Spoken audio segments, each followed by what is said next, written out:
This video is sponsored by the Irish Council for Human Rights. In this presentation you will hear from prominent Irish doctors expressing their concerns about the potential dangers of administering this to children. Please watch and listen carefully. Thousands of doctors and scientists worldwide have studied the mountains of data now currently available about. These professionals have sincere and grave concerns about the mainstream story of this disease. To follow the science, we need first to debate the science. We need to disagree and challenge each other about the evidence so that we might find the truth. Unfortunately, social media and mainstream media censor alternative interpretations of the evidence so that you, the people, cannot participate in the debate and are thus poorly informed. At the start of the campaign, Acting Chief Medical Officer Dr. Ronan Glynn stated that they'd no information to impart to those administering the vaccines regarding efficacy, transmission, length of protection, side effects or need for boosters. In turn, had no real information to pass on to the people they were. There is no possibility of informed consent in the absence of information.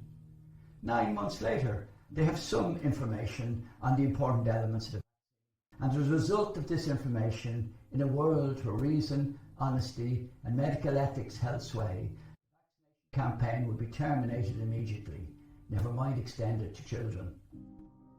The recent publication of Technical Briefing number 20 by Public Health England showed that 65% of those that died from COVID were fully vaccinated.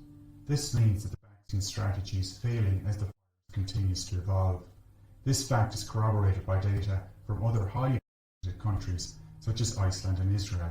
These countries are experiencing surges in hospitalizations and deaths among those who are fully vaccinated.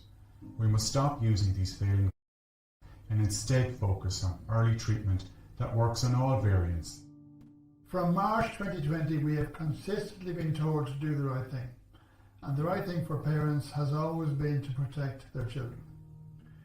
We know that giving your child does not prevent them from catching and does not stop them transmitting the to others. So in other words, there is no benefit to your child or indeed to anybody else.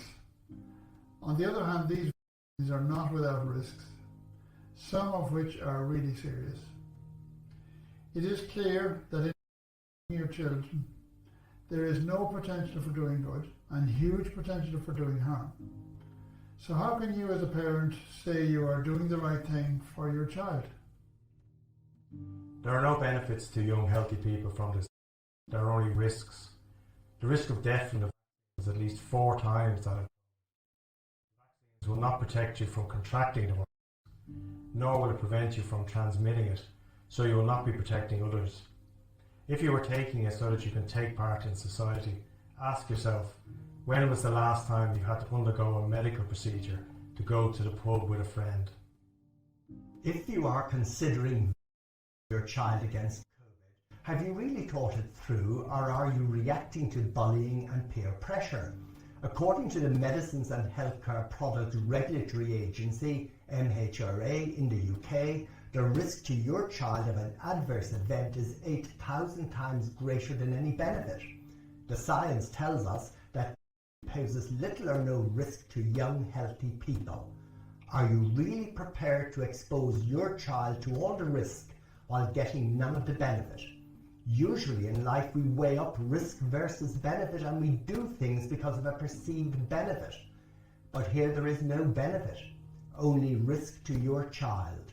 So think hard. The possible side effects of these can be divided into 3 groups: short term, medium term and long term. Since they've only been in use for 8 months, obviously only the short term side effects have been seen in humans. But believe me, they are real.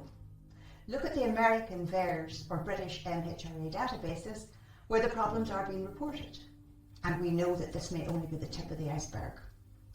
Short-term recorded side effects include death, anaphylaxis, strokes, heart attacks, pregnancy loss, nerve damage, clots, blindness, seizures, rashes, fatigue and many others.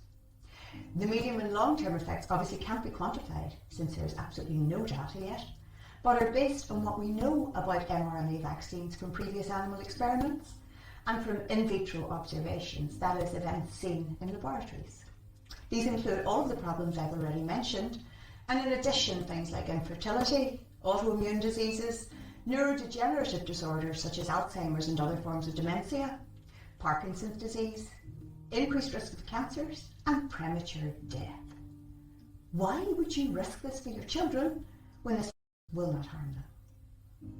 For the past 20 years, I've been vaccinating children and adults at my practice. Vaccines probably represent the single greatest contribution to human health that medicine has ever made. Any medical doctor who doesn't support vaccinations may well have some personal problems. But we have to be entirely clear here. These are not traditional. They are an entirely different experimental product, currently authorised for conditional use only. They work in a completely different manner to traditional.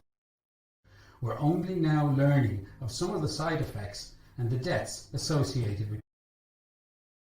I have 2 young children myself, and I'm absolutely convinced that, like all young Irish children, they do not need.